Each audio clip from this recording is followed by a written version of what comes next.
তৃতীয় শ্রেণীর প্রিয় শিক্ষার্থী সালদার স্যার ইউটিউব চ্যানেল থেকে তোমাদের সবাইকে স্বাগতম। আজকে তোমাদের জন্য আরেকটি নতুন ভিডিও নিয়ে এসেছি।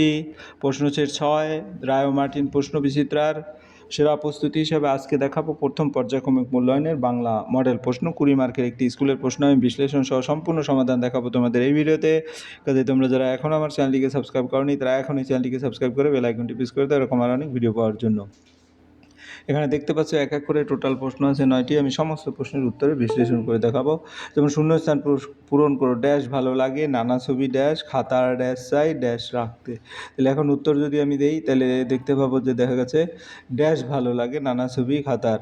তাহলে সুনির্মল বসু সারাদিন ভালো লাগে, অর্থাৎ এখানে সারাদিন হবে। আর নানা ছবি আঁকতে, এখানে আঁকতে খাতার পাতায় চাই, মনখানা রাখতে, কবিতা থেকে এটা আছে।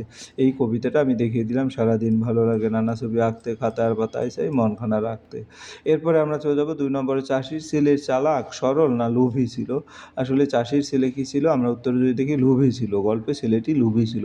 তারপরে ফুলপরীরা নামে, লোভী মানে এটা। তারপরে ফুলপুরিয়া নেমে এলো পৃথিবীর পাতা ভরা বাগানে, গাছে মাঠে, ফুলপুরিয়া বাগানে নেমে এলো।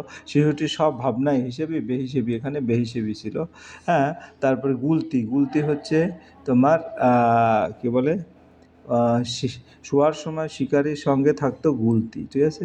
তাহলে আমার উত্তরগুলি হয়ে গেল। এরপরে আমি যদি উত্তরগুলি এখানে দেখি, বুড়ো চাষির কঠিন অসুখ করছে, বাসার চাষির ছেলে ভারী অলস অথচ 16 আনা, লোভ 16 আনা, কাজে এখান থেকে আমরা লোভী বলতে পারি। এরপরের প্রশ্ন ফুল।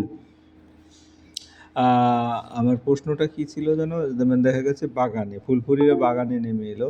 তাহলে এখানে বাগানে না কোথায়, দেখো এখানে এক রাতে ফুলপুরিয়া নেমে এলো পৃথিবীর পাতা ভরা বাগানে, এই যে বাগানে আছে, ঠিক আছে। এরপরের উত্তরটা যদি আমরা দেখি, পরের প্রশ্নটা আগে দেখে নেই। পরের প্রশ্নটা ছিল শিশুটির সব ভাবনাই ছিল হিসাবি বেহিসেবি। তাহলে নজর করা, আসলে এটা বেহিসেবি যেটা আমরা দেখতে ছি। তারপরে গিয়ে হলো তোমার পরের যে প্রশ্ন আছে, পরের প্রশ্ন কত নম্বর, পরের প্রশ্ন হচ্ছে তৃণ হিজিবিজি পুলক পরিশ্রম, এগুলো অর্থ লিখতে বলছে।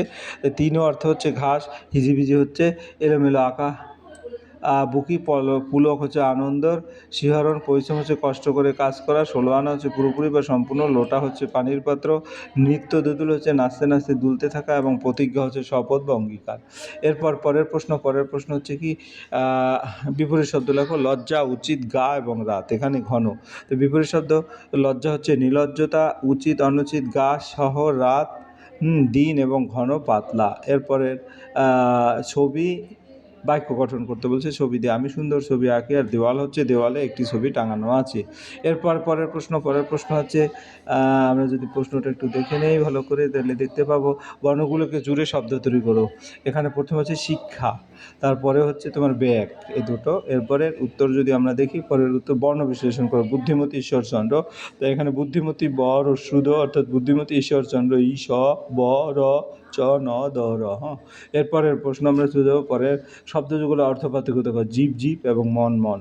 এখানে প্রথম জীবটা হচ্ছে মুখের অঙ্গ, এবং এই জীব হচ্ছে প্রাণী বা জীবন্ত সত্তা। মন হচ্ছে মনের ভাবনার হৃদয়, আর এই মন হচ্ছে রত্ন বা ওজনের একক। এরপরের প্রশ্ন চলে যাবো 9 নম্বরের প্রশ্ন। 9 নম্বরের প্রশ্ন হচ্ছে কি, 9 নম্বরের প্রশ্ন যদি দেখি, বুড়ো চাষির ছেলেটি কেমন প্রকৃতির ছিল, ছেলেটি ছিল লোভী প্রকৃতির। আমরা যদি একটু দেখি, ছেলেটির চোখ দুটো লোভে চকচক করে ওঠে, ঠিক আছে। অর্থাৎ এ প্রশ্ন আসছে কেন, যে ওই কথা কটি বলে চিরদিনের মতো চোখ বুঝলো, হ্যাঁ, তারপরে চোখে তোমার চোখ দুটো লোভে চকচক করলো। এরপরের প্রশ্ন, সকল ধরা হেসে ওঠে, এখানে ধরা শব্দের অর্থ কি, পৃথিবী। এরপরে আমরা যদি দেখি, বাঙালি ডাক্তারবাবু কোন স্টেশনে নামলেন, আমরা যদি দেখি কারমাটা রেল স্টেশন, অর্থাৎ কারমাটার স্টেশনে নামলেন। তাহলে উত্তর হবে ডাক্তারবাবু কারমাটার স্টেশনে নামলেন। এরপরের প্রশ্ন, বাঙালি ডাক্তারবাবু কোন স্টেশনে, বললাম দেওয়ালের ছবি, গল্পে বনে শিকারির প্রিয় বন্ধু কে ছিল, প্রিয় বন্ধু ছিল বাঘ। কারণ আমরা যদি একটু দেখি ছবিটা, এই যে বাঘ বলল, একদিন শিকারি বলল, বন্ধু এমনি করে একদিন এক বাঘের সঙ্গে দেখা হলো, দুজনেই খুশি, অনেকক্ষণ কথাবার্তা, দুজনে খুব বন্ধু হয়ে গেল, প্রায় প্রতিদিনই দেখা হয়। খুব ভাবতো যে একদিন শিকারি বলল, বন্ধু অনেক দিন হয়ে গেল, দুজনেই খুব বন্ধু হয়ে গেলাম, তাহলে চলো একদিন আমার বাড়িতে, আমার ভালো লাগবে। বাঘ বলল, এ আর এমন কি, যাওয়াই যায়, চলো এখনই যাই, বন্ধুর বাড়িতে যাব, তাতে আবার আপত্তি কি, যাই হোক। এটা হচ্ছে, তাহলে উত্তর হবে শিকারির প্রিয় বন্ধু বাঘ। এরপরের প্রশ্ন, চাষির ছেলে বউ কিসের বীজ কিনে এনেছিল, চাষির বউ ধানের বীজ কিনে এনেছিল। ডাক্তারবাবুর ব্যাগটি নিয়ে কুলিটি কোথায় তুলে দিল? ডাক্তারবাবুর ব্যাগটি নিয়ে কুলিটি পালকিতে তুলে দিল। হ্যাঁ, যেমন এই যে ছেলে তার বউয়ের মুখের দিকে তাকালো, বউ বলল আর কদিন বর্ষা নামবে, এই তো বীজ বোনার সময়। তারপরে শুনে ছেলে ভাবলো জমিটি যখন খুঁড়ে, তাই বউ হাট থেকে যেখানে আসে সেরা ধান এর বীজ কিনে আনলো, সেরা ধানের বীজ কিনে আনলো। এরপরের প্রশ্ন, ছেলের বউ দুটি লোভে চকচক করে ওঠে কেন? ছেলের চোখ চকচক লোভের জন্য। ছেলের চকচক। দুজনে রওনা দিল বনের পথে। কোন দুজনের? শিকারী এবং তার সঙ্গী বাঘ বনের পথে রওনা দিল। ফুলপুরা ফুলের বীজ নিয়ে এসে কোথায় ছড়িয়ে দিয়েছিল? মাটির উপরে, মাঠে মাঠে, বনে বনে ছড়িয়ে দিয়েছিল। হ্যাঁ, এখানে তার এই ছিল তোমাদের প্রশ্নের সামগ্রিক উত্তর। আশা করি ভিডিওটি মনোযোগ সহকারে দেখলে ফুললি প্রশ্নের উত্তর বুঝতে পারবে। পরিষ্কার বলবো। ভিডিওটি দেখার জন্য অসংখ্য ধন্যবাদ। ভিডিওটি ভালো লাগলে লাইক কমেন্ট শেয়ার করতে ভুলবে না। আজ এই পর্যন্তই। ধন্যবাদ সবাইকে।